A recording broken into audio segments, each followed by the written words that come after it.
आपण पाहत आहात युवाग्राम 24 न्यूज. सडेतोड बातम्या म्हणजे फक्त युवाग्राम न्यूज नेटवर्क. परभणी येथे डॉक्टर बाबासाहेब आंबेडकर पुतळ्याजवळ संविधान प्रतिमेची मोडतोड केल्याप्रकरणी सांगली जिल्हा वंचित बहुजन युवक आघाडीच्या वतीने या घटनेचा जाहीर निषेध करण्यात आले. संविधानाला कोणी धक्का लावण्याचा प्रयत्न केला तर संविधान प्रेमी आणि आंबेडकरीवादी हे खपवून घेणार नाही, असे आवाहन वंचितच्या युवक आघाडीच्या पदाधिकाऱ्यांनी केले.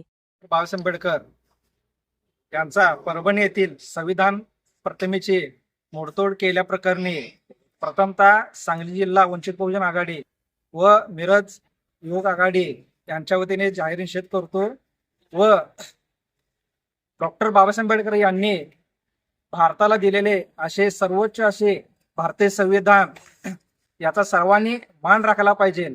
जर संविधानाला कोणी धक्का लावण्याचा प्रयत्न केला तर संविधान प्रेमी व आंबेडकरवादी हे कदापि खपवून घेतले जाणार नाही, याची सर्वांनी दक्षता घ्यावी.